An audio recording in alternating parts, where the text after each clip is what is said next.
అమ్మవారు కేనోపనిషత్తుని అనుగ్రహించినటువంటి క్షేత్రము శ్రీకాళహస్తి.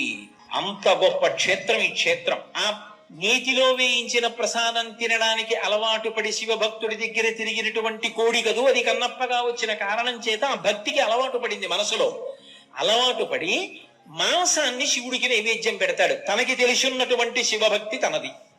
ఆయన ఇక్కడ అశుతోషుడు, నువ్వెంత పూజ చేశాడు ఇక్కడ చూడడం. ఇక్కడ అన్ని నియమాలు పాటించాడా కాదు, మనసు చూస్తుంటాడు ఇక్కడ ప్రధానంగా. అందుకే ఆయన ఏం చేస్తున్నాడు చూస్తున్నాడు. కన్నప్ప వంక ఏం చేస్తాడని చూస్తున్నాడు. ఆ కన్నప్ప రోజు వచ్చి మాంసం నైవేద్యం పెడుతుండేవాడు. శంకర భగవత్పాదులు ఓ పట్టాన ఎవరిని పొగిడి స్తోత్రాలు చేయరు. క్షేత్ర ప్రసక్తి అసలు తయారు ఎక్కడైనా. అటువంటి శంకరాచార్యులు వారు ఒక్క శివానంద లహరిలో శ్రీశైలం మీద కొన్ని శ్లోకాలు చేస్తే ప్రత్యేకంగా పట్టాభిషేక శ్లోకం అంటారు భక్తికి. శ్రీకాళహస్తి మీద ఒక శ్లోకం చేశారు. మార్గావర్తిత పాదుకా పశుపతే రంగస్య పూజ్యాయతే గండూషాంబు నిషేచనం పురరిపోర్ దివ్యాభిషేకాయతే కించిత్ భక్షిత మాంస శేష కబళం నవ్యోపహారాయతే భక్తి కిం న కరోత్యహో వనచరో భక్త్యావతంసాయకే అన్నారు. ఆ తిన్నడు ఆ కన్నప్ప ఏమీ తెలియదు. కానీ శివలింగాన్ని చూసి అది లింగం అని వెళ్ళిపోయేవాడు కాదు, అది శివుడే, అది భావన. అది చూస్తాడు శివుడు. ఏదో లింగం అని వెళ్ళిపోతున్నాడా కాదు, శివుడని ఒళ్ళు దగ్గర పెట్టుకుంటున్నాడా. అక్కడికి వెళ్ళి నువ్వు అనవసరపు మాటలు మాట్లాడకుండా ఉంటే అదే గౌరవం. అది శివుడైనప్పుడు నీ పాండిత్యం అక్కడ ప్రదర్శించు. నువ్వు మౌనంగా ఉంటే చాలు, వచ్చిన వాడిని మౌనంగా ఉండనిస్తే చాలు. నువ్వు ఎక్కువ అక్కడ మాట్లాడకూడదు, అది మర్యాద. శివుడు అక్కడ కూర్చుంటే నువ్వెందుకు మాట్లాడ్డా. కాబట్టి శివుడే కూర్చున్నాడన్న భావనతో ఎవరు నిలబడ్డాడో వాడిని అనుగ్రహిస్తాడు అశుతోషుడు. ఆయన్ని చూశాడు కన్నప్ప. ఒకనాడు ఎందుకో తిరుగుతున్నాడు, ఆకలేసిందో మృగాన్ని వేటాడాడు, దాని శరీరాన్ని చీల్చాడు, కాల్చాడు. అక్కడక్కడ మాంసం ముక్కలు కొరికి చూశాడు. ఒక చోట మాంసం మంచి కమ్మగా రుచిగా అనిపించింది. అమ్మ శివుడికి పెట్టాలరా, వెళ్ళి తిన్నాడో తినలేదో అలా కూర్చుంటాడు గుడిలో అని బయలుదేరాడు. ఓ ఆలోచన వచ్చింది. ఈ శివుడికి అలవాటు ఉంది, స్నానం చేస్తే కానీ తిండి వచ్చిన బాధ. స్నానం చేయించాలి ఆయనకి. ఎలా? ఆయనకి అభిషేక మంత్రాలు ఏం రావు. నమస్తేస్తు భగవన్ విశ్వేశ్వరాయ మహాదేవాయ త్రయంబకాయ త్రిపురాంతకాయ త్రికాగ్నికాలాయ కాలాగ్నిరుద్రాయ అవన్నీ ఆయన చెప్పలేడు. అందుకని ఆయన ఏం చేశాడంటే పట్టుకెళ్ళి నీళ్లు పోసేస్తాను. ఎలా? ఓ చేతిలో ధనస్సు ఉంది, ఓ చేతిలో ఎంగిలి మాంసం మొక్కుంది. ఎలా పట్టుకెళ్లాలని ఆలోచించాడు. సువర్ణముఖరి నది దగ్గరికి వచ్చాడు. నోటి నిండా నీటిని పట్టుకున్నాడు. గుటక పడిపోతుంది కానీ గుటక పడకుండా నోట్లో పట్టుకున్నాడు. పట్టుకుని గబగబా గుడి దగ్గరికి వస్తున్నాడు. దానికి సువర్ణముఖరి అని పేరు ఎందుకు వచ్చింది? సువర్ణం అంటే బంగారం. బంగారానికి 2 లక్షణాలు ఉంటాయి భగవంతుడిలాగే. అందులో కలిపురుషుడు ఉంటాడు కాబట్టి ప్రమాదం తీసుకొస్తుంది. బంగారం ఎక్కువ ఉందనుకోండి పీక కూడా తీసేస్తాడు. అది కలిపురుషుడికి స్థానం. బంగారము పాపము చేయిస్తుంది, బంగారము గొప్ప అనుగ్రహాన్ని ఇస్తుంది. అందుకే సువర్ణలింగాయ నమః, బంగారు లింగాన్ని పూజించడం అంత గొప్ప. అలాగే సువర్ణాన్ని దానం చేస్తే అసలు ఇంకా దేవతలు మహాప్రీతి చెందుతారు. ధర్మశాస్త్రంలో ఒక మాట చెప్తారు, ఎవరికి దానం ఇవ్వడం వల్ల ఎక్కువ సంతృష్టి పొందుతారు అంటే గురువుకి దానం ఇవ్వడం వల్ల. అయితే ఇక్కడ చమత్కారం ఉంది. గురువు గారంటే నిజానికి అసలు బంగారమునందు వ్యామోహం ఉండదు. ఆయన పుచ్చుకోడు. ఎందుకో తెలుసా? ఆయనకి కావలసింది బంగారం కాదు, పరమేశ్వరుడు కావాలి. అందుకే ఆయనకి పట్టుకొచ్చి మీరు ఇచ్చినా ఆయన నాకు అక్కర్లేదండి. అలాంటి వాడు పుచ్చుకున్నాడు అనుకోండి నీ జన్మ ధన్యం. అందుకని హిరణ్యదానం పుచ్చుకోవడానికి యోగ్యుడు ఎవరంటే గురువు. గురువు ఎప్పుడూ ఆ భ్రాంతిలో ఉండడు. అటువంటి బంగారం ఉద్ధరిస్తుంది.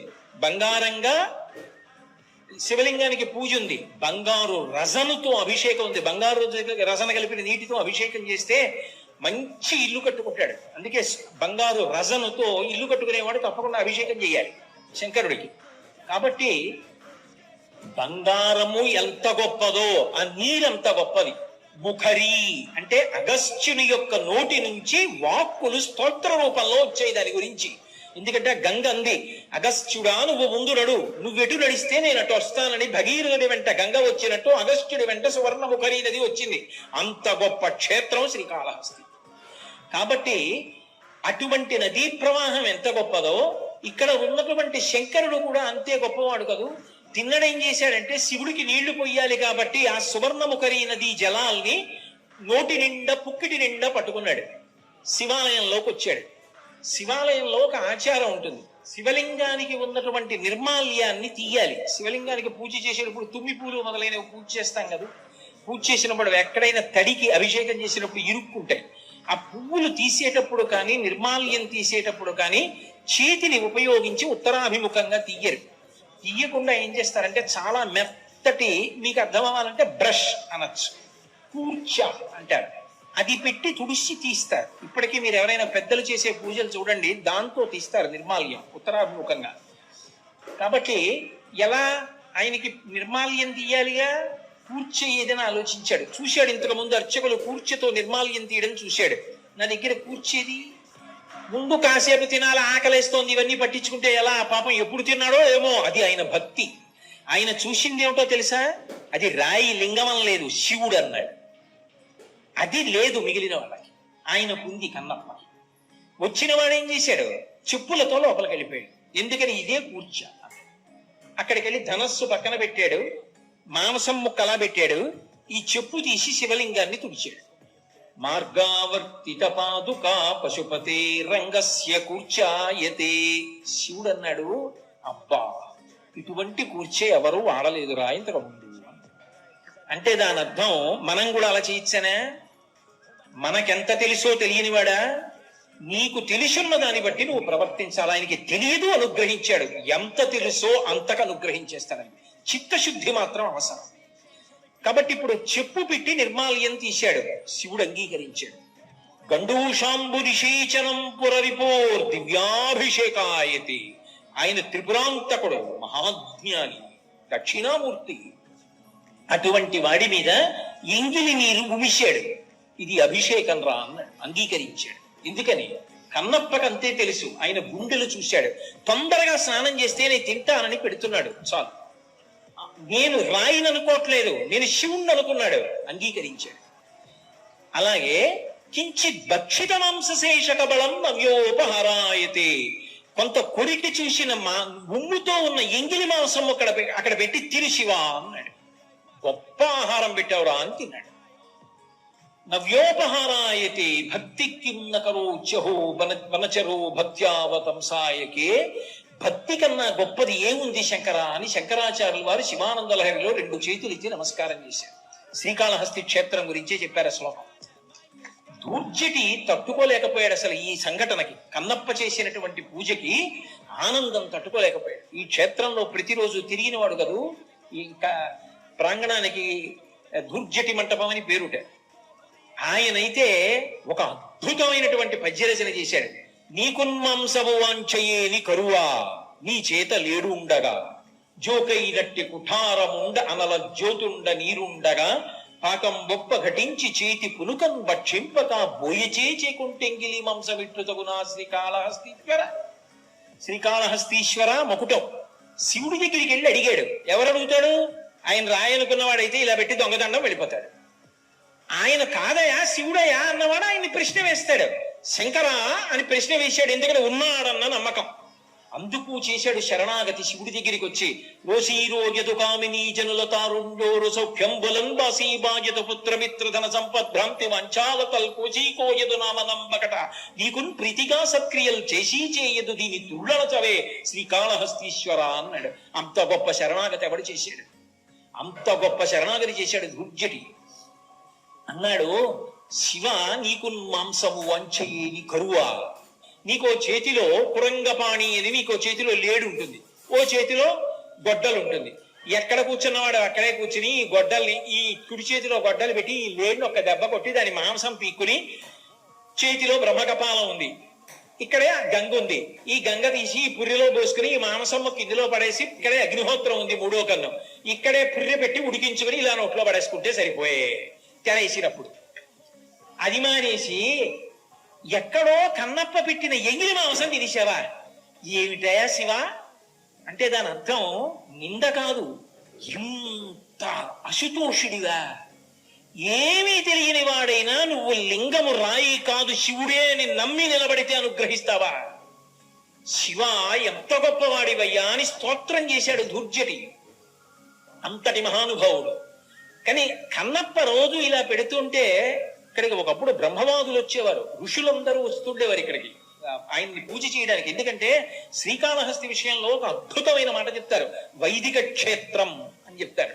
ఎందుకంటే కొన్ని కొన్ని చోట్ల వేదంతో సంబంధం లేకుండా పెద్దగా వేద విషయం కాకుండా ఆరాధన జరిగే శైవ క్షేత్రాలు ఉన్నాయి. కానీ ఇది వైదిక క్షేత్రం, వేదము యొక్క పట్టు ఈ క్షేత్రంలో చాలా ఎక్కువ. అటువంటి క్షేత్రం. ఎందుకని సాక్షాత్తు దక్షిణామూర్తిగా వెలిసి ఇక్కడ బ్రహ్మజ్ఞానాన్ని ఇచ్చాడు, అగస్త్యులకి సుఖమహర్షికి ఇచ్చాడు ఇక్కడ. కాబట్టి అటువంటి వాడివి శివ, అశుతోషుడివి, చాలా తేలిగ్గా అనుగ్రహిస్తావు. కానీ మిగిలిన వాళ్ళు భ్రాంతికి లోనయ్యారు. ఎక్కడ దొరికాడు రా ఈ కన్నప్ప? రోజు పట్టుకొస్తాడు, మాంసం పెడుతుంటాడు, అవి చెప్పులతో వస్తూ ఉంటాడు, ఏమిటో శివ శివ అంటుంటాడు. ఏమైనా అందా అంటే చేతిలో బాణం ఉంటుంది, ధనస్సు ఉంటుంది, పైగా చాలా దారుఢ్యమైన శరీరం ఉన్నవాడు. ఎవరిని ఏం చేస్తాడో తెలియదు, ఒక పడు పొడిస్తే ఆ బాణం పెట్టి. అందుకని లేనిపోని గొడవ. ఏమైనా అందామంటే భయం. ఆ పెద్ద పెద్ద కళ్ళు వేసుకున్న శివలింగం దగ్గరికి పోతూ ఉంటాడని చెప్పి ఆయన మీద మనసులో కోపం పెట్టుకున్నారు. చూశాడు శివుడు, ఉరే నేను మనసు చూస్తాను రా, నరత్వం దేవత్వం నగవన మృగత్వం మశకత పశుత్వం కీటత్వం భవద విహత్వాది జననం సదాత్పాదాబ్జ స్మరణ పరమానందలహరి విహారాసక్తం చేద్రు దయమిహ కింతేన వపుష. ఎవడికి కావాలి శరీరంతో? నీ మనసు చెప్పు, దాన్ని బట్టి శివుడు అనుగ్రహిస్తాడంటారు శంకరాచార్యుల వారు. అలా ఒక రోజున ఏం చేశాడంటే కన్నప్ప లోపలికి వచ్చాడు, ఋషులందరూ కూడా లోపలికి వచ్చారు. అబ్బా వచ్చాడు రా వీడు పూజ మొదలెడతాడు అనుకుంటున్నారు. అనుకునే లోపల శివుడు ఒక సంకల్పం చేశాడు. వెంటనే దేవాలయం అంతా కదలడం మొదలెట్టింది, భూకంపం వచ్చినట్టు. పెద్ద పెద్ద బండలు పైనుంచి కింద పడుతున్నాయి. అందరూ బయటికి పారిపోయారు. కన్నప్ప ఒక్కడేం చేశాడంటే శివలింగం వంక చూశాడు. శివ, పైనుంచి బండలు పడుతున్నాయి, నీకు భయం లేదు, నువ్వు లేవో నాకు తెలుసు. కానీ ఏదైనా బండ పడితే ఎంత దెబ్బ తగులుతుంది నీ తలకి? ముందు నా నడుము మీద పడిపోవాలి. నేను పోయిన తర్వాత నీ తల మీద పడిపోయినా నాకు అభ్యంతరం లేదు, నేను ఉండగానే చూడలేను. అందుకని శివ, నేను కాపాడుకుంటానని గబగబా వచ్చి పానవట్టం ఎక్కి నడు శివలింగం మీదకి పెట్టి చేతులు అటు పెట్టి వంగున్నాడు శివలింగానికి. శివుడు ఒక్కసారి దేవాలయం అంతా నిలబడేటట్టు చేశాడు. ఏమైందని ఋషులందరూ లోపలికి వచ్చారు. కన్నప్పని చూశారు. వాళ్ళకి అర్థమైంది, ఇది కన్నప్ప అంటే. మనం కాదు పూజ, ఆయనది పూజ. ఎవడికి మనసున్నదో, ఎవడు లింగమును శివుడు అన్నాడో వాడిని అనుగ్రహించాడు. మనందరం బయటికి పరిగెత్తాం, వాడు గుళ్ళోకి పరిగెత్తి శివలింగం మీద నడుము పెట్టాడు. వాడు భక్తుడు, మహానుభావుడు. ఇదే క్షేత్రంలో తీర్థస్నానం చేసి రమ్మని సాయుజ్య మోక్షాన్ని ఇచ్చాడు. శ్రీకాళహస్తి గొప్పతనం ఏంటంటే తాను కింద ఉండి తన భక్తుడిని కొండ మీద నించోబెట్టాడు. నువ్వు కొండ మీద కూర్చో, నీ కింద కూర్చుంటానన్నాడు. అంతరాలయంలోకి బ్రహ్మోత్సవం అని మనం వెళ్ళమేమో, కన్నప్ప మాత్రం లోపలే ఉంటాడు ఆలయంలో. ఇప్పుడు ఆలయం లోపలికి వెళ్ళగానే గోడ మీద కన్నప్ప ఉన్నాడు. అంత గొప్పగా భక్తుల్ని అనుగ్రహించగలిగిన క్షేత్రం ఇది అంటే శ్రీకాళహస్తి. ఇటువంటి క్షేత్రం మీకు ఇక ఈ భూమండలం మొత్తం మీద ఎక్కడా కనపడదు. అటువంటి క్షేత్రవాసం చెయ్యడం, అటువంటి క్షేత్ర శిఖరాన్ని రోజు చూడడం జన్మ జన్మాంతర సుకృతం. ఈ క్షేత్రం ఆయన అశుతోషుడు అని నిరూపిస్తుంది. పూర్వజన్మ వాసనలు మనిషిని ఎలా నడిపిస్తాయో నిరూపిస్తుంది. అందుకే కన్నప్పని అనుగ్రహించినప్పుడు 33 కోట్ల మంది దేవతలు, సృష్టికర్త స్థితికర్త కాళహస్తి క్షేత్రానికి వచ్చి నిలబడి నమస్కరించారు. అసలు మీకు ఎక్కడా లేని రీతిలో ఈ క్షేత్రానికి శంకరుడు ఒక వైభవాన్ని ఇచ్చాడు. ఇక్కడ మూడింటికి కలిపి ఒకటే పేరు పెడుతున్నానన్నాడు. శివలింగమునకు శ్రీకాళహస్తి. అందుకే ఆ శివలింగమునందే ఏనుగు యొక్క దంతములు, సాలెపురుగు, పాము కనపడతాయి. లింగము శ్రీకాళహస్తి లింగం అంటాం, వాయులింగమైన శ్రీకాళహస్తి లింగం అంటాం. క్షేత్రము శ్రీకాళహస్తి క్షేత్రము అంటాం, కొండ కాళహస్తి కొండ అంటాం. మూడు శ్రీకాళహస్తే. అత్యంత క్లిష్టమైన పునర్జన్మ సంబంధమైనటువంటి విషయములను కోట్ల జన్మలెత్తి తరించవలసిన వాణ్ణి అశుతోషుడై శివుడు ఇక్కడ ఎలా అనుగ్రహిస్తాడో ఈ క్షేత్రం నిరూపణం చేస్తూ ఉంటుంది. ఇక్కడ ఒకానొకప్పుడు ఒక సాలెపురుగు ఉండేది. ఆ సాలెపురుగు ఇక్కడికి రావడానికి కూడా పూర్వజన్మ వాసన బలం కారణం. ఒక బ్రాహ్మణ కుటుంబంలో ఆయనకి సత్యహితుడు అని ఒక బ్రాహ్మణుడు, ఆయన తామ్రపర్ణి నదీ తీరంలో ఉండి అనుష్ఠానం చేస్తుండేవాడు, సత్యసఖుడు. అటువంటి బ్రాహ్మణుడికి ఒక కొడుకు పుట్టాడు. ఆయన ఎంతో కష్టపడి ఆ కొడుకుని పెంచి పెద్ద చేసి వేదం మొదలైనవి నేర్పాడు. బుద్ధి కర్మానుసారిణి. ఆయనకి అవైదికమైన జీవనం మీద అనురక్తి కలిగింది ఒకప్పుడు. త్వజ యజ్ఞోపవీతంతే ముండయిత్వా శిరస్తథ. ఆయన శిఖ తీసేశాడు. శిఖ తీసేసి శిరస్సంతా ముండనం చేయించేసుకుని యజ్ఞోపవీతం చేసి గాలికి విసిరేశాడు. విసిరేసి ఇప్పుడు తను బ్రాహ్మణుడని ఎవరు గుర్తుపట్టారు. యథేచ్ఛగా జీవించచ్చు, భోగం అనుభవించచ్చు అని వెళ్ళిపోయాడు. వెళ్ళిపోయి కొంకణ దేశాన్ని చేరుకున్నాడు. అక్కడ యథేచ్ఛగా భోగం అనుభవిస్తూ జీవితం గడుపుతున్నాడు. ఎందుకు ఆయన మనసు చంచలమైంది కదూ. అనురక్తి బట్టలు నేసేటటువంటి సాలెవారి యొక్క జీవితం మీద నిలబడింది. అక్కడికి వెళ్ళి చాలా అనురక్తితో పనిచేయడం మొదలుపెట్టాడు. చూశాడు పాటలుడు అని ఒక సాలెవాడు. ఆయన చూసి పిల్లవాడు ఎవరో తెలియదు, అనాథ, ఎక్కడి నుంచి వచ్చాడో తెలియదు, ఈ పిల్లవాడిని నేను పెంచుకుంటానని కొడుకుగా స్వీకరించి కురంగుడు అని పేరు పెట్టాడు. పెట్టి ఆ పిల్లవాడిని దగ్గరికి తీసుకుని పెంచి పెద్ద చేశాడు. ఈ పిల్లవాడు పెద్దవాడు అయ్యాడు. ఆయనకు అలవాటు వచ్చింది, శివభక్తి ఏర్పడింది. ఓ బ్రాహ్మణుల్ని తీసుకొచ్చేవాడు, దానాలు చేస్తుండేవాడు, శివ పూజలు చేస్తుండేవాడు, మంటపాలు కడుతుండేవాడు, అగ్రహారాలు నిర్మాణం చేస్తుండేవాడు, మణులతో పూజ చేసేవాడు, వస్త్రదానం చేసేవాడు, ఇన్ని చేసేవాడు. భక్తి అన్న మాటకు అర్థం ఉద్ధాన పతనాలు ఉంటాయి. ఒకసారి ఏర్పడుతుంది, ఒకసారి పోతూ ఉంటుంది. నిలబడడం ఈశ్వరానుగ్రహం మీద ఉంటుంది. అంత తేలికేం కాదది. అందుకే మళ్ళీ పతనం వచ్చింది. అకస్మాత్తుగా వృద్ధాప్యం వచ్చిన తర్వాత లుబ్ధత్వం వచ్చింది. ఇవన్నీ ఏమిటి, దానాలు ఏమిటి, ధర్మాలు ఏమిటి, పూజలు ఏమిటి అని చెప్పి అన్నీ మానేశాడు. అన్నీ మానేసి ఇస్తానని మాట ఇచ్చినటువంటివి కూడా బ్రాహ్మణులకు ఇవ్వడం మానేశాడు. అంటే చేసిన ప్రతిజ్ఞకి భంగం చేశాడు. ప్రతిజ్ఞాభంగం చేస్తే కృతఘ్నుడు అంటారు. కృతఘ్నో నాస్తి నిష్కృతి అని ధర్మశాస్త్రం. కృతఘ్నుడికి నిష్కృతి ఉండదు. ఇప్పుడు అంతంత పెద్ద పాపాలు ఆయన ఖాతాలో పడ్డాయి. ఆఖరణ ఆయనకి అంత్యకాలం సమీపించింది. ఇక కొంచెం సేపట్లో ప్రాణం పోతుంది. ఏమి ఈశ్వరానుగ్రహమో, ఒక వృద్ధ బ్రాహ్మణుడు వచ్చాడు. అయా, నువ్వు చాలా ధనవంతుడమైనటువంటి సాలెవాడివి. నేను పరమశివుడికి ఓ వస్త్రం సమర్పించుకుంటానని మొక్కుకున్నాను. ఏమిటో నా కటిక పేదరికం సమర్పించలేకపోయాను. ఒక్క పంచెల చాపివ్వయా, శివుడికి సమర్పిస్తానన్నాడు. ఎప్పుడో ఇక పూర్వం చేసిన దానాలు గుర్తొచ్చాయి. శరీరం నీరసపడిపోయిందని ఓ పంచెల చాపిచ్చి బ్రాహ్మణుడికి శివుడికి అని. ఆఖరి స్మరణ సాలెవాడిగా ఆ బట్టలు నెయ్యడం, శివభక్తి, శివుడికి తాను చేసిన సేవలు దాని మీద నిలబడింది. అలా నిలబడి ఉండగా ప్రాణోత్క్రమణం అయిపోయింది. ఆఖరి తలంపు ఏదో అది పునర్జన్మకి హేతు అవ్వాలి. వాసనా బలం తరువుకొస్తుంది. ఇప్పుడు పరమేశ్వరుడు పాపపుణ్యములను బేరీజు వేశాడు. ఎన్నో తప్పులు చేశావు, బ్రాహ్మణ కుటుంబంలో పుట్టావు, వేదములు విస్మరించావు, శిఖాపరిత్యాగం చేశావు, యజ్ఞోపవీతం వదిలేశావు, ఎక్కడో పెరిగావు, కొన్నాళ్లు దానాలు చేశావు, కొన్నాళ్లు మళ్ళీ పతనం పొందావు. చిట్ట చివర మాత్రం బట్ట ఇస్తూ నా కోసమని ఆ బట్ట అల్లడం గురించి ఆలోచిస్తూ వెళ్ళిపోయావు. పాపం పుణ్యం కూడా అనుభవించడానికి ఆ భక్తితో నన్ను సేవిస్తావు. చేసిన పాపానికి విషం కలిగినటువంటి సాలెపురుగుగా పుడతావన్నాడు. సాలెపురుగుగా పుట్టాడు. అతి తేలికగా తరించిపోవాలి అంటే శ్రీకాళహస్తి ప్రవేశమే మార్గం. అందుకని గజారణ్యంలో పుట్టాడు. ఇక్కడికి వచ్చి పుట్టాడు. పుట్టినవాడు వెతుక్కుంటూ వెతుక్కుంటూ శివుణ్ణి అంతరాలయంలోకి వెళ్ళాడు. ఇప్పుడు ప్రతిరోజు ఏం చేసేవాడంటే, ఆ రోజుల్లో ఇంత ఎద్దడి లేదు, పెద్ద భక్తులు లేరులే, ఎవరు వచ్చేవాళ్ళు లేరు అనేటప్పటికీ మనసులో పూజ చేసేవాడు. అందుకే దూర్జటి ఒక గంభీరమైన మాట అంటాడు. ఏ వేదంబు పఠించే లూత భుజగం వేశాస్త్రములు సూచి తానే విద్యాభ్యాసమునర్చె కరి చించే మంత్రమూహించే బోధావిర్భావ నిదానముల్ చదువులయ్యా కాదు నీ పాద సంసేవాసక్తియ కాక చింతుత చికిన్ శ్రీకాళహస్తీశ్వర. ఆ పూర్వజన్మ వాసన బలం ఉంది. సాలెపురుగుగా ఊహించాడు మనసులో. నేను ఈ శివుడికి మణిమంటపాలు కడితే చాలాసేపు మానస పూజ చేసేవాడు. ఆ గోడ మీద కూర్చుని గొప్ప గుడి కట్టినట్టు, శ్రీకాళహస్తిలో మణిమంటపాలు కట్టినట్టు, అనేక మణులు తెచ్చి పూజ చేసినట్టు, అనేకమైన పట్టు వస్త్రాలు తెచ్చి సమర్పించినట్టు, మారేడు దళాలతో అర్చించినట్టు మానస పూజ చేసేవాడు. చిట్ట చివర సాలెవాడిగా సంస్కారం ఉండిపోయింది కదా, స్వామికి నేను అద్భుతమైనటువంటి జిగిజిగేలు అనే బట్ట అల్లుతానన్నాడు. తన నోట్లోంచి ఊర్ణనాభి అంటారు, ఊరుతుంది. ఆ ఊరిన జిగురుతో గూడు కట్టేవాడు. ఇలా గూడు కట్టేవాడు. ఆ గూడు వంక చూసుకునేవాడు, మురిసిపోయేవాడు. ఆ గూడు పైనుంచి చూసేవాడు. సాలెగూట్లో ఎవరు కూర్చుంటారో ఆయనే కూర్చోవాలి. దాని మీద పరిగెత్తడం కూడా సాలెపురిగా పరిగెడుతుంది. అన్ని వైపుల నుంచి చూసుకుని ఎంత బాగా కట్టానో నా స్వామికని పొంగిపోయేవాడు.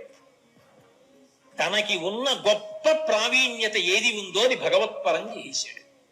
శంకరుడు చూశాడు, ఇందులో వైక్లభ్యం వస్తే ఏం చేస్తాడు చూసి, ఇక్కడ వాయులింగం దీపంగా కదా ఉంటుంది, కదులుతూ ఉంటుంది. అది ఒకసారి భగ్గున పైకి లేచింది మంట. లేచి అప్పుడే కట్టి చూస్తున్నాడు, ఆ సాలెపూటిని అంటుకుంది. అంటుకుని భగభగ భగభగ మండిపోతుంది. అది తట్టుకోలేకపోయింది. ఆ సాలె, శివ నేను తట్టుకోలేదు, నేను కట్టిన గూడు నేను చూడకముందే నీకు చేసిన సేవ దగ్ధమైంది, నేను తట్టుకోలేదని మంటలో పడి చచ్చిపోయాడు. చనిపోగానే శంకరుడు ప్రత్యక్షమయ్యాడు. ప్రత్యక్షమై సాలెపురుగుకి ఇక్కడ స్తోత్రం చేసే అధికారం ఇచ్చాడు. ఇప్పటికీ పెద్దలు ఒక మాట చెప్తారు, ఆ స్తోత్రాన్ని చదివితే శివానుగ్రహం కలుగుతుంది శ్రీకాళహస్తి. అటువంటి అది వచనంలో కూడా చదవచ్చు. ఆ స్తోత్రం చేశాడు. ఆ స్తోత్రం చేసిన తరువాత సమస్త దేవతల యొక్క సమక్షంలో ఆయనకి సామీప్య మోక్షాన్ని అనుగ్రహించాడు. అనుగ్రహించి ఇక పైన నీ పేరు శ్రీకారముతో, శ్రీలో చకార రకార ఈకారములు ఉంటాయి. కాళహస్తీశ్వరుడు దేని చేత ప్రసన్నుడై అనుగ్రహిస్తాడు అంటే, ప్రతి వారికి ఏదో ఒక విభూతిని ఇస్తాడు. ఒకడు పాట పాడతాడు, ఒకడు అధికారంలో ఉంటాడు, ఒకడు బాగా మాట్లాడతాడు, ఒకడికి కవిత్వం వచ్చు, ఒకడికి బొమ్మ గీయడం వచ్చు, ఒకడికి పల్లకీ పట్టుకోవడం వచ్చు, ఏమీ రాని వాడికి కనీసం గుడి తుడవడం వచ్చు. నీకు ఏది భగవంతుడిచ్చాడో దాన్ని నిస్వార్థంగా భగవత్పరం చెయ్యగలవా, ప్రతిఫలం ఆశించకుండా? అలా చెయ్యగలిగిన వాడైతే సాలెపురుగును అనుగ్రహించినట్టు అనుగ్రహిస్తాడు. అది శ్రీ. సాలెపురుగు గూడు వల్ల కలిగిన శక్తి శివుడికి సమర్పించింది. నువ్వు అలా నువ్వు కూడా చేయగలవా? కనీసం కొంతలో కొంత సమాజ హితము కొరకు ప్రవర్తించగలవా నీకు ఇచ్చిన విభూతితో? అది శివానుగ్రహానికి కారణం. అందుకే సాలెపురుగు అంతరంగాన్ని చూసి తనకున్న విభూతిని శివునికి సమర్పించింది కాబట్టి, విశ్వమునందు విశ్వనాథుణ్ణి చూసి నువ్వు అలా లోకములకు సమర్పించగలిగితే నిన్ననుగ్రహించడానికి కూడా పరమేశ్వరుడు ఎల్లకాలముల యందు సిద్ధంగా ఉంటాడు.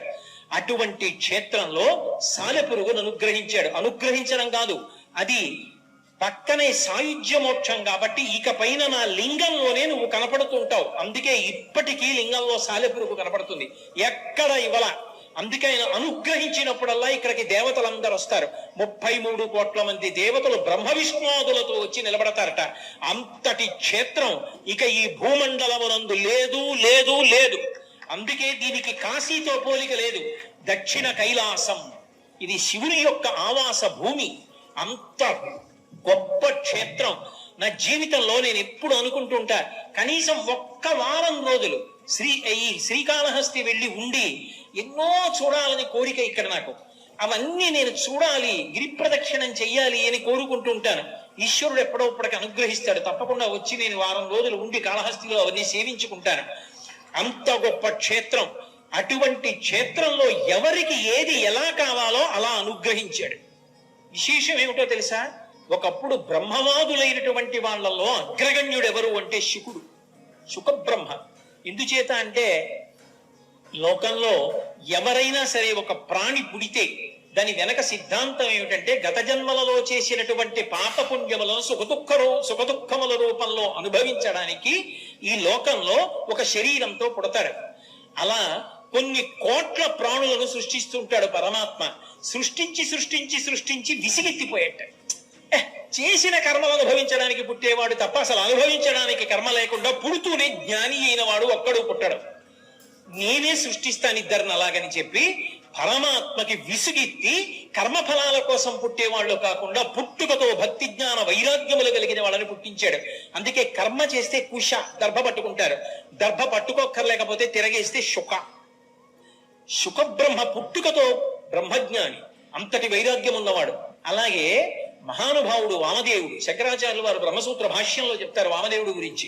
ఆయన బ్రహ్మజ్ఞాని. వీళ్ళిద్దరూ కూడా బ్రహ్మజ్ఞానులు పుట్టుకతో. వ్యాసుడి కన్నా బ్రహ్మజ్ఞాని శుకబ్రహ్మ, అంత గొప్పవాడు. సూతుడు అన్ని పురాణాలను చెప్పినా భాగవతం మాత్రం సూతుడు చెప్పలా. 7 రోజుల పాటు ఆవు పాలు పితికినంత సేపు కన్నా నిలబడడు శుకుడు. అలా నిలబడితే ప్రపంచం తన మనసులో పెడుతుంది, అనుబంధాలు ఏర్పడతాయని వెళ్ళిపోతాడు. అంతటి విరాగి. అటువంటి వాడు 7 రోజులు పరీక్షిత్తు కోసం భాగవతం చెప్పాడు. అంతటి బ్రహ్మజ్ఞాని అయినటువంటి శుకుడికి ఒకప్పుడు బ్రహ్మజ్ఞానం గురించి ఇంకా కొన్ని తెలుసుకోవలసినవి ఉన్నాయనిపించింది. అప్పుడు ఎక్కడికి వచ్చాడంటే శ్రీకాళహస్తి వచ్చాడు. ఈ క్షేత్రం కన్నా యోగ్యమైంది లేదని ఇక్కడికి వచ్చి శివుణ్ణి ప్రార్థించాడు. శివ నన్ను అనుగ్రహించు అని. మౌన వ్యాఖ్యా ప్రకటిత పరబ్రహ్మతత్వం యువానం వర్షిస్తాం తే వసదృషిగణైరవృతం బ్రహ్మనిష్టై ఆచార్యేంద్రం కరకలిత చిన్ముద్రమానందమూర్తిం స్వాత్మారామం ముదితవదనం దక్షిణామూర్తిమీడే. దక్షిణామూర్తిగా అవతరించాడు. ఇక్కడ దక్షిణాభిముఖుడై ఉంటాడు. దక్షిణాన్ని చూస్తూ మృత్యువుకి వశపడని వాడు కనుక, మృత్యువుని కూడా చంపినవాడు కనుక వక్షస్థాడనమంతకస్య కఠినాపస్మార సంవర్ధనం భూభృపర్యటనం నమత్సురచిర కోటీర సంఘర్షణం కర్మేదం మృదులస్య తావక పద ద్వంద్వస్య గౌరీపతే మచ్చేతో మణిపాదుకా విహరణం శుభో సదాంగీకురు అంటారు శంకర భగవత్పాదులు. యముణ్ణి కూడా తన్నినవాడు కనుక, మృత్యుంజయుడు కనుక ఇక్కడ దక్షిణామూర్తిగా వెలసి జ్ఞానాన్ని సుఖబ్రహ్మకి ఇతర ఋషులకి పంచిపెట్టాడు.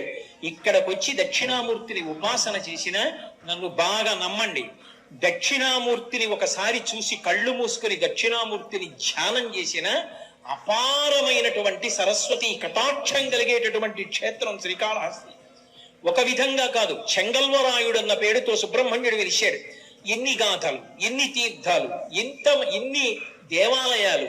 అర్ధనారీశ్వర స్వరూపంగా సువర్ణముఖరీ తీరంలో ఉన్నాడు. ఉమాకాంతాయ కాంతాయ కామితార్థ ప్రదాయినే శ్రీగిరీశాయ దేవాయ మలినాథాయ మంగళం.